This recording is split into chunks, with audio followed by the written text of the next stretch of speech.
তাহলে বল তোর এই রেস্টুরেন্টের দাম কত? ম্যাডামের দেখছি অনেক টাকার গরম। তো আপনাকে দেখে তো মনে হচ্ছে না যে আপনি ইনকাম করতে পারেন।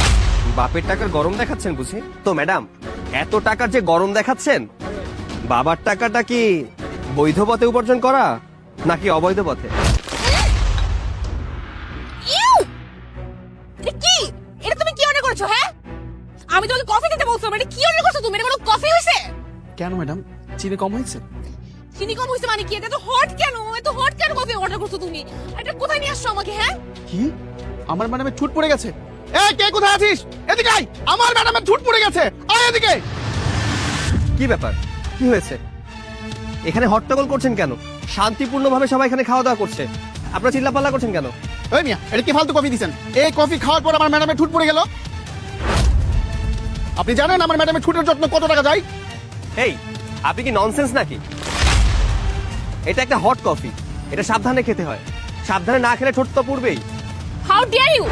তোর সাহস কি করে হলো তুই আমাকে ননসেন্স বলিস? হ্যাঁ, তুই জানিস আমি কে? আমি চাইলে এক টুরিতে তোর এখান থেকে চাকরি শেষ করে দিতে পারি। ডাক তোর মালিককে ডাক। কি? আপনি এই রেস্টুরেন্ট থেকে আমাকে বের করবেন? ব্যাপারটা হাস্যকর নয়? Excuse me ma'am, for your kind information, I am the owner of this restaurant. What? তুই তুই এই রেস্টুরেন্টের মালিক? ও আচ্ছা, ঠিক আছে, তাহলে বল তোর এই রেস্টুরেন্টের দাম কত? ম্যাডামের দেখছি অনেক টাকার গরম। তো আপনাকে দেখে তো মনে হচ্ছে না যে আপনি ইনকাম করতে পারেন। বাপের টাকার গরম দেখাচ্ছেন বুঝি? তো ম্যাডাম, এত টাকার যে গরম দেখাচ্ছেন, বাবার টাকাটা কি বৈধ পথে উপার্জন করা নাকি অবৈধ পথে? কি? তোর এত বড় সাহস তুই আমার বাবাকে নিয়ে কথা বলিস? এই, তুই জানিস আমি তো কি করতে পারি? কত টাকা দিলে তুই আমাকে রেস্টুরেন্ট সেল করে দিবি বল? 5 লাখ, 10 লাখ, 30 লাখ, বল কত? সরি ম্যাডাম, এই রেস্টুরেন্ট আমি বিক্রি করার জন্য বানাইনি। অনেক কষ্ট করে টাকা উপার্জন করে এই রেস্টুরেন্টে দাঁড় করিয়েছি। এই, তুই কার সাথে কথা বলতেছিস তুই জানিস? এই চামচা, একদম চুপ, কোনো কথা বলবি না। তোর ম্যাডামকে বল কফি যদি ভালো লাগে তাহলে খাবে, আর ভালো না লাগলে ফেলে দিতে। টাকা দেবার প্রয়োজন নেই। আমি আমার রেস্টুরেন্টে কোনো ঝামেলা চাই না।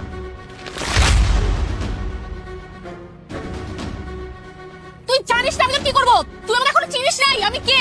আমি চাইলে তোর অনেক কিছু করতে পারবো, তোকে তো ছাড়বো না আমি। ম্যানেজার, আমি 7 দিনের মধ্যে যে কোনো মূল্যে হোক এই রেস্টুরেন্টটা আমার নামে চাই। তোমার যা করা লাগে তুমি তাই করবে, আমি এখানে এক মুহূর্ত না। ফোন দুটো নিয়ে আসো। ম্যাডামের চাকরি করে দেখি ভেজালে। ভাই বেচেন না, ভাই ভাই ভাই বেচেন, ভাই ভাই আপনার পায়ে ধরি ভাই। আরে ভাই, কি ভাই, যন্ত্রণা! ভাই, এই, পায়ে ধরি পাছাড়ো, ভাই। পাছাড়ো। ভাই। আর কি শুরু করছো? আমি বলছি তো রেস্টুরেন্ট বিক্রি করবো না। আমার শুধু শুধু কেন পায়ে পড়ছো? আমি রেস্টুরেন্ট সেল করবো না। তোমার ম্যাডামকে গিয়ে বলে দিও আমি রেস্টুরেন্ট সেল করবো না। কেন আমার পায়ে পড়ছো? স্যার আমি আপনাকে কেমন বুঝাইতাম স্যার? আমার জেলা আমি বুঝি স্যার। ঘূর্ণিঝড় আইলা যা আছে সবকিছু আমার উপরে দিয়ে যাবো স্যার, তুফান যাইবো স্যার। আইলা জলশ্বাস সিডর যা মন চাই তাই যাক, এটা আমার কি? তোমার ম্যাডাম তুমি বুঝে বেড়াও। বলছি তো আমি রেস্টুরেন্ট বিক্রি করবো না তো করবো না। স্যার ম্যাডামটা তো আমার ম্যাডামের জ্বালা তো আমি বুঝি স্যার। যে ঘাট তেরা যেটা একবার মুখ থেকে বাইর করছে স্যার, এটা কইরাই স্যার। স্যার স্যার বাঁচান না স্যার। স্যার কেমনে বুঝাইলে আপনি বুঝবেন স্যার? কয়েকদিন আগে এরকম একটা লোক ঘাট তেরামি করছিল, তার রেস্টুরেন্ট কিনা নিছে জানেন। তারপর শপিং মলে গেছে, এক লোক বলছে দেখা যায় এটা আপনি কিনতে পারবেন না, তোর লুকটারে পর্যন্ত কিনে এখন বাড়ির মধ্যে দাঁড়ান গিরি কথায়।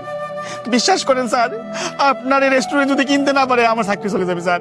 স্যার টাকা দিয়ে সবকিছু কেনা যায় না ভাই। আমি একটা কথা বাংলা কথা বুঝাই বলি, হ্যাঁ, তিলে তিলে কষ্ট করে আমি এই রেস্টুরেন্ট তৈরি করছি। আমি এই রেস্টুরেন্ট বিক্রি করব না। আর আমি ওই শোরুমের ওই লোকটাও না যে আমার দারোয়ান হিসেবে রাখা দিবে। আমি রেস্টুরেন্ট বিক্রি করব না। ওরে স্যার আমি আপনাকে কেমনে বুঝাইতাম? আমার উপর দিয়ে আইলা জলোচ্ছ্বাস ঘূর্ণিঝড় সব যাইবো। এই শোনো, তোমার এই কোটিপতি ম্যাডামের তোয়াক্কা এই সৈকত করে না, বুঝতে পারছো? তোমার ম্যাডামের যে বলো রেস্টুরেন্ট বিক্রি হবে না, সরো। স্যার কয় টাকা লাগে স্যার? স্যার কোন আমার স্যার সাথে আছেন না স্যার? কত স্যার? স্যার কোন না স্যার, যত টাকা লাগে স্যার আপনি আমার বলেন, আমি সব টাকা আপনার দিয়ে দিব। টাকা রাখার তো জায়গা নাই। ওরে জ্বালা, টাকা লাগবে না বলছি না? আমি যা ইনকাম করি তা দিয়ে আমার চলে যায়। আমার ওই বেশি দামে আমার রেস্টুরেন্ট বিক্রি করে নতুন রেস্টুরেন্ট দেওয়ার দরকার নেই। আর যদি রেস্টুরেন্ট খুব পছন্দ হয়ে থাকে একই মডেলের একটা রেস্টুরেন্ট দিতে বলো তোমার ম্যাডাম রে। তো ফার্দার আমার কাছে আসবে না। আমি এই রেস্টুরেন্ট সেল করবো না, ক্লিয়ার?